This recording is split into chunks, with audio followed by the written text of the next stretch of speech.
Tanto en épocas de prosperidad, ocio y abundancia, como en épocas de guerra, la historia pictórica de la humanidad siempre ha dejado constancia de las hazañas de las sociedades asentadas. Hay muchos cuadros que reflejan la forma en que los aldeanos y los vecinos de una ciudad daban rienda suelta a su regocijo, o la forma en que peleaban. Existen abundantes ilustraciones en las que se ven los enormes castillos que construían y ampliaban, o las innumerables batallas en las que luchaban y morían.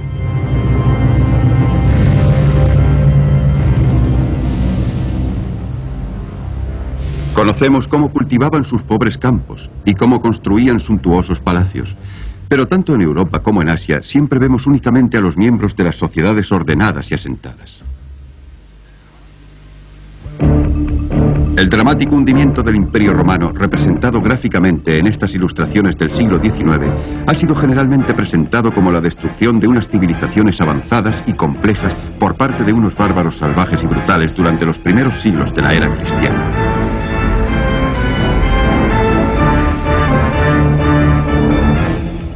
Sin embargo, los invasores no se limitaban a destruir. Tras la caída de Roma, los bárbaros emprendieron la tarea de construir nuevas sociedades sobre las ruinas del pasado. Algunos elementos de estas sociedades, como la Iglesia de Roma, eran tradicionales, pero otros eran nuevos, como el sistema social, más tarde conocido como feudalismo, que exaltaba a la clase guerrera por encima de las demás. Lamentablemente, ha sobrevivido tan poco de este periodo que reconstruir la historia del fin del mundo antiguo con detalle resulta extremadamente difícil. Por eso algunos historiadores han llamado los años oscuros a la Edad Media.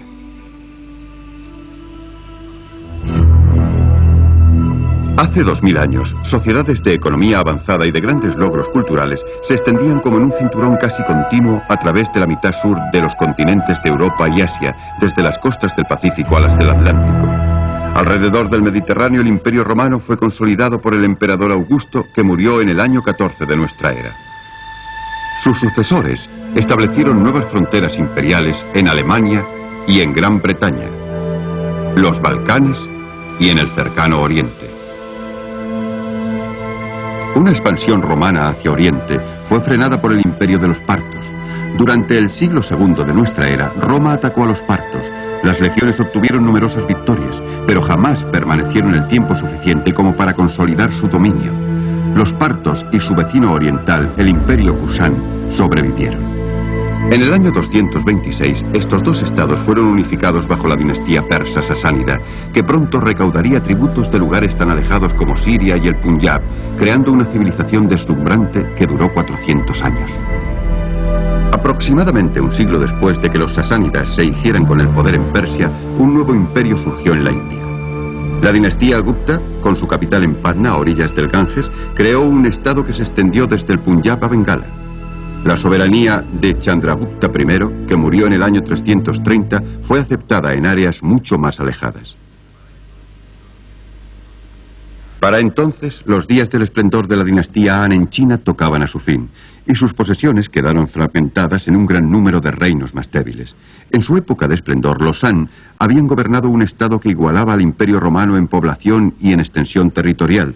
Sus gobernantes, como el emperador Butí, avanzaron las fronteras de China hasta la cuenca de Tarim en los confines de Partia. La existencia, o más bien, la coexistencia de estos grandes imperios significó que grandes áreas del mundo antiguo gozaron de paz interior y de un gobierno eficiente. Estas condiciones hicieron posible el desarrollo del comercio en una escala que jamás se había conocido.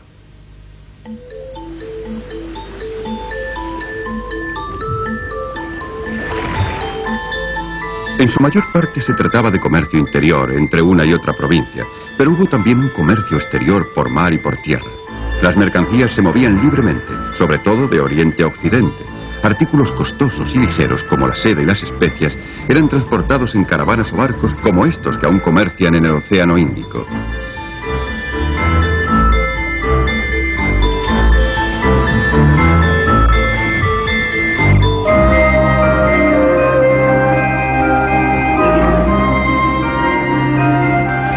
A su vez, el oro y la plata en monedas se desplazaban hacia Oriente en grandes cantidades. Entre las fronteras de Roma y de China, El imperio parto y el Kusán favorecieron con gusto este comercio, cuidando de las carreteras y guarneciéndolas, protegiendo a las caravanas y prosperando con los peajes. Los efectos de estos intensos intercambios no fueron meramente comerciales, también entraron en contacto las diferentes culturas.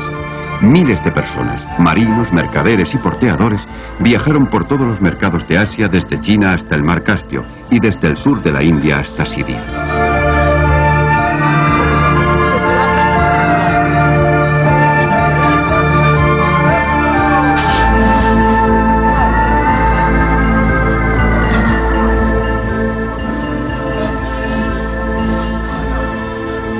También hubo misioneros. El budismo se difundió desde la India hacia el lejano oriente. El cristianismo fue implantado en el sur de la India, la llamada Iglesia de Santo Tomás, y en Asia Central, la Iglesia Nestoriana. En el año 100 de nuestra era, existía una cadena casi continua de sociedades avanzadas, prósperas y ordenadas, que se extendían desde China en el Pacífico a través de la India y de Persia hasta el Mediterráneo, que era virtualmente un lago romano. Sin embargo, 4 siglos más tarde, estas civilizaciones estaban en ruinas y el comercio transcontinental había tocado su fin. ¿Qué es lo que no había funcionado? Una parte de la respuesta se encuentra en el hecho de que las civilizaciones del norte estaban dominadas por tribus nómadas. Sus miembros vivían a lomos de caballo, al igual que sus descendientes, los kirguises de Afganistán, siguiendo a sus rebaños de ovejas y de ganado de un pasto a otro en las áridas mesetas y en las inhóspitas vertientes montañosas de Asia Central.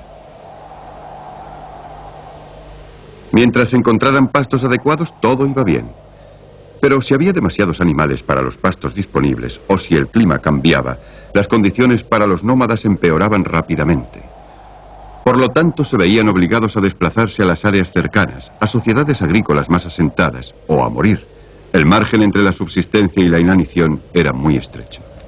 Los jinetes de las estepas aparecían saqueando y destruyendo todo, pero generalmente se retiraban con la misma velocidad con que habían aparecido. Después del año 100 a.C., los ataques de los nómadas se volvieron cada vez más frecuentes y feroces. Se necesitaban nuevas medidas defensivas si el mundo civilizado quería sobrevivir. Bajo el emperador An Buti, que murió en el año 87 a.C., China había sufrido repetidos ataques de fuertes bandas de saqueadores del norte. La respuesta del emperador había sido la de extender y mejorar la Gran Muralla, defendida por cientos de miles de tropas. Mientras pudo pagar a los soldados, su estrategia funcionó bien. El Imperio Romano se enfrentó con unas presiones similares unos siglos después y respondió de un modo similar. El emperador Domiciano, hacia el año 85 después de Cristo, levantó una cadena de defensas fronterizas entre el Rin y el Danubio contra las tribus germanas. Su sucesor Adriano hizo lo mismo en Gran Bretaña contra los escoceses. La muralla de Adriano, una impresionante combinación de baluartes, fosos y carreteras, entre el Solway Firth y el Tyne, se extendía casi 120 kilómetros y contenía 27 fortificaciones importantes. Otros emperadores construyeron nuevas fortificaciones en África del Norte contra los posibles ataques de las tribus del desierto.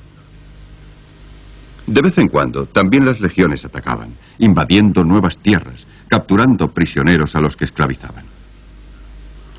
Sus grandes hazañas en los Balcanes fueron orgullosamente esculpidas en la columna de Trajano, erigida en Roma hacia el año 115 después de Cristo. En ella los legionarios aparecen como los gallardos defensores de la forma de vida romana. Pero su papel y su imagen pronto cambió. Ahora que había tantos soldados, el coste de sus salarios creció desmesuradamente. No podía haber una reducción, ya que eso habría dejado peligrosamente desguarnecidas las defensas a lo largo de las precarias fronteras. En el siglo III, los ataques en las fronteras se hicieron cada vez más frecuentes, de modo que había sido necesario incrementar las tropas de los ejércitos. Los salarios de la tropa aumentaron proporcionalmente y cualquier demora en el pago podía producir un motín. Se establecieron nuevos impuestos y se aumentaron los ya existentes en el prolongado intento de mantener las tropas en sus puestos. En la China de los Han ocurrieron problemas similares. Pero mientras que China era autosuficiente, Roma importaba grandes cantidades de productos de India y Persia. No solo especias y joyas, sino también los animales exóticos necesarios para los juegos que se celebraban en el Coliseo. El coste de todas estas mercancías crecía constantemente, y también el de los comestibles básicos. Una medida de trigo que costó 6 dracmas en el siglo I de nuestra era, costaba 200 dracmas en el año 276, 9.000 en el 314, 78.000 en el 334, y posteriormente más de 2 millones. No obstante, Roma nunca experimentó las revueltas campesinas que conmocionaban periódicamente al Imperio chino. En el año 184 después de Cristo, la revuelta de los turbantes amarillos surgió en las provincias de las tierras altas de Sichuan y duró más de 30 años. Para entonces el poder en China estaba en manos de los jefes militares regionales que lo mantuvieron más de 3 siglos. La fuerza del imperio quedó ulteriormente debilitada por el brote de peste en el año 162 después de Cristo, que se difundió hacia el oeste a lo largo de las rutas comerciales transcontinentales hasta llegar al mundo mediterráneo en el año 165. Marco Aurelio era el emperador en la época de la Gran Peste.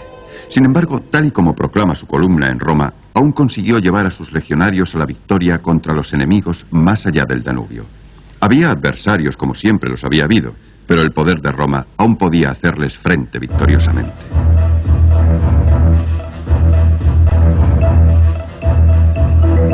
A pesar de todo, a medida que transcurría el tiempo, aumentaron las presiones que impulsaron al emperador Diocleciano, a fines del siglo III, a reorganizar el gobierno imperial bajo unas directrices más autoritarias que llevaron a su sucesor, Constantino, en el año 330, a fundar una nueva gran ciudad en el Bósforo, Bizancio, posteriormente rebautizada como Constantinopla. Pronto se convirtió en la capital oriental del imperio, una nueva Roma llena de espaciosas plazas y arquitectura monumental. La división del imperio en 2 mitades, Roma en occidente y Bizancio en oriente, ya había tenido lugar en la época en que los bárbaros volvieron a atacar, pero solo una de las 2 capitales sobreviviría.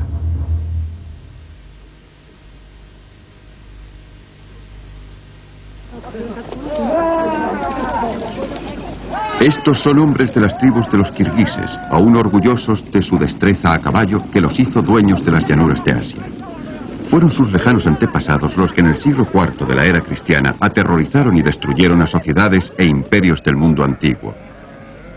A primera vista su poder de destrucción parece sorprendente, ya que eran fundamentalmente pastores. Los nómadas de Asia Central, entonces y ahora, seguían pacientemente a sus rebaños de ovejas durante el verano y se resguardaban en el invierno en grandes tiendas de pieles llamadas yurtas, siendo el ganado y las yurtas la mayor parte de su riqueza. Sus otras pertenencias eran necesariamente escasas, ya que los nómadas llevaban consigo cuanto poseían. Los brazaletes, las ajorcas y otras joyas eran los pocos lujos que podían permitirse por ser portátiles, cosa que también eran sus armas, arcos cortos, lanzas y sables, aterradoramente efectivos en la batalla. Su velocidad y su poder de embestida raras veces pudo ser contrarrestado por sus vecinos más sedentarios, ya que en la práctica formaban amplias confederaciones de ejércitos de caballería. Según los datos disponibles, su expansión comenzó en el año 304, cuando un pueblo asiático conocido como los Xiongnu traspasó la Gran Muralla China. Pronto saquearon las 2 grandes capitales del norte, Luoyang y Chang'an. Durante los 2 siglos y medio siguientes, China, al norte del río Yangtze, fue dominada por una sucesión de invasores de la estepa. Algo más tarde, otra rama del mismo grupo de tribus conocida en Occidente como hunos arrasó toda Asia en dirección a Occidente. En el año 370, habían irrumpido en el sur de Rusia. Su llegada arrastró al conflicto a las tribus germánicas de la zona, pues a medida que avanzaban, impulsaban a los visigodos que se habían establecido anteriormente en Crimea y Ucrania a invadir el Imperio Romano en busca de seguridad.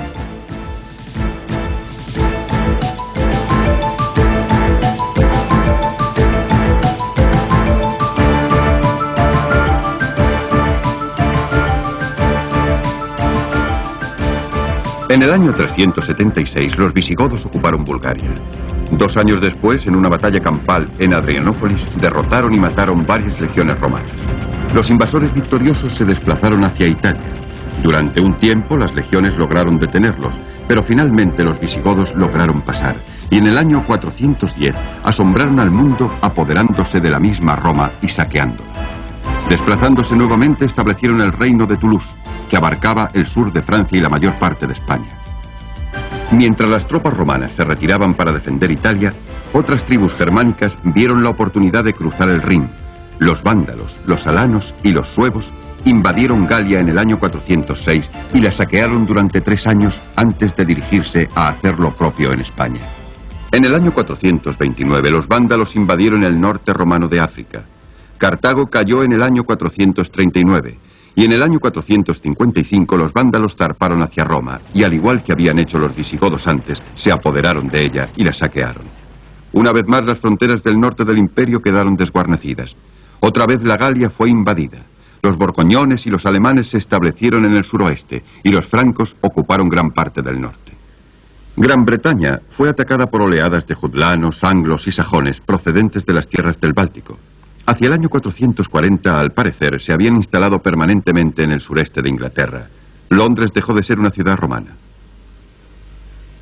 Los romanos fueron obligados a hacer concesiones e incluso a sobornar a los invasores a fin de comprar una paz temporal. Una política más resuelta habría podido conservar el imperio, como quedó demostrado por la derrota de los últimos grandes invasores encabezados por Atila. En el año 451, los hunos cruzaron hasta el norte de Galia, pero las fuerzas romanas se aseguraron el apoyo tanto de los francos como de los visigodos, venciendo en Chalón a los hunos. En el año 451 irrumpieron en Italia, deteniéndose lejos de Roma. En lugar de avanzar, se retiraron a los Balcanes, y en el año 453 Atila murió.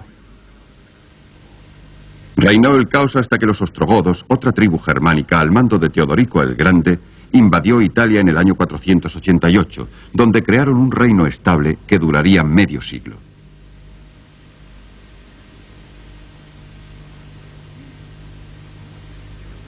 Mientras tanto, más al este, otra rama de hunos, conocidos como los hunos blancos, traspasaron el Hindu Kush.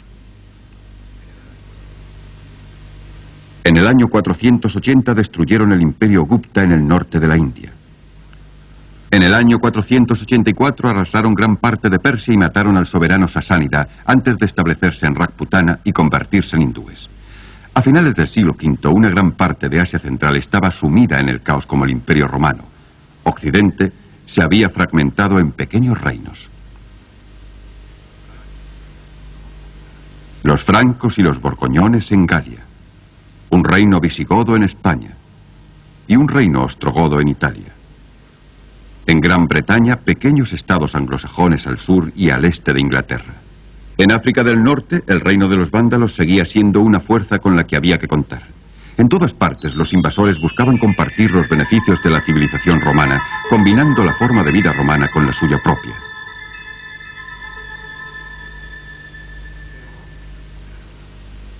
Pero aún había emperadores romanos. Ahora, no obstante, no gobernaban desde Roma en Occidente, sino desde Constantinopla o Bizancio, la capital de Oriente. Y bajo el más grande de los emperadores bizantinos, Justiniano, la herencia imperial fue conservada e incluso ampliada. En la época de la subida al trono de Justiniano, en el año 527 después de Cristo, los dominios de Bizancio se limitaban al Mediterráneo oriental, pero en el año de su muerte, en el 565, sus fuerzas habían reconquistado el norte de África, las islas de Occidente y gran parte de Italia. Los ávaros entraron en Europa después del año 550 y sembraron de nuevo la desolación al atravesar Galia, Italia y los Balcanes. Inmediatamente después, aparecieron otras tribus guerreras, los eslavos en los Balcanes y en Europa oriental. Los longobardos en el norte de Italia y los búlgaros que colonizaron a la que aún hoy se llama Bulgaria. En Asia, los efectos de las invasiones de los bárbaros no fueron tan duraderos como en Europa. A pesar de la devastación de China, es sorprendente cómo sobrevivió gran parte de la civilización clásica hasta la época en que el imperio fue finalmente restaurado después del año 581 por las dinastías Sui y Tang. Aunque el norte de China sufrió terriblemente, incluso había desaparecido el uso del dinero y hubo una regresión a la primitiva economía de trueque, el sur de China se liberó. Y de hecho un enorme número de chinos huyó desde el norte al sur. Además, los invasores del norte utilizaron métodos chinos de gobierno y cooperaron con la clase acomodada y con los administradores locales. Poco después fueron absorbidos por el sistema chino, adoptando sus costumbres y cultura.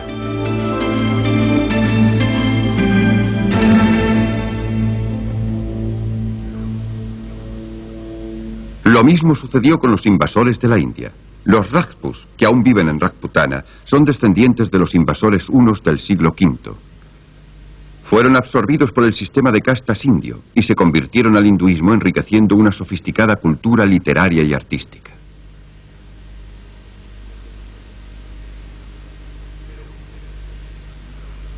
Pero un velo de misterio cubre la mayor parte de la historia india entre la invasión de los hunos y la fundación del sultanato de Delhi en el siglo XII. La India occidental parece haber estado casi permanentemente asolada por guerras entre soberanos menores. El sur de la India también fue la sede de unas guerras sangrientas, combinadas con tentativas periódicas pero fracasadas de invadir Ceilán. El norte de la India estaba igualmente fragmentado, con guerras ocasionales contra Persia. Hacia el año 600, el mundo había cambiado enormemente. Los imperios habían sido derribados y las civilizaciones parcialmente olvidadas. En Europa occidental, las obras de los escritores romanos clásicos fueron conservadas solamente en un puñado de monasterios. Incluso las líneas de comunicación y los antiguos lazos comerciales quedaron interrumpidos. Ahora, por las carreteras romanas, no viajaban ni carros ni legionarios.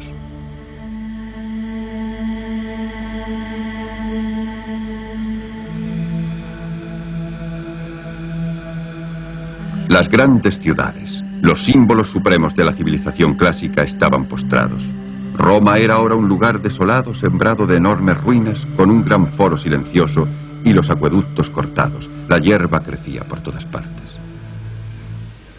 Naturalmente, la vida seguía, y la agricultura continuó siendo la base tanto de los estados como de las sociedades. En Occidente, la gente abandonó las ciudades para instalarse en el campo. Estas sociedades eran reducidas, aisladas y vulnerables, y nuestros conocimientos sobre ellas son muy limitados. No conocemos, por ejemplo, la fecha exacta en que los visigodos saquearon Roma en el año 410. ¿Fue el 14 de agosto o el 24? Los documentos son ambiguos. ¿Y por qué Atila no saqueó Roma en el año 451? ¿Fue realmente la intervención del Papa León I quien, según la leyenda, amenazó al caudillo de los hunos con la venganza divina si seguía avanzando? A medida que Europa se recuperaba y forjaba nuevos sistemas políticos y sociales, el resto del mundo antiguo era sacudido por el nacimiento de una nueva religión mundial, el Islam. Al destruir el imperio sasánida de Persia y absorber su riqueza, al despojar al imperio bizantino de sus provincias más ricas y al avanzar hasta las fronteras de China en Asia Central, el Islam cambió completamente el equilibrio de las potencias mundiales, convirtiéndose incuestionablemente en la civilización más dinámica de su tiempo. Fue un hito en la historia del mundo. Aunque los beneficios del periodo clásico nunca se perdieron totalmente, hubo una marcada reducción de los contactos entre Oriente y Occidente. Los discípulos del profeta Mahoma hicieron retroceder a los nómadas, pero los diferentes estados musulmanes creados por ellos constituyeron una barrera para el intercambio cultural que no fue menos infranqueable. Europa tuvo que depender de sus propios recursos y valerse por sí misma. Por el momento y durante mucho tiempo después, el foco de la historia del mundo estará situado en otra parte.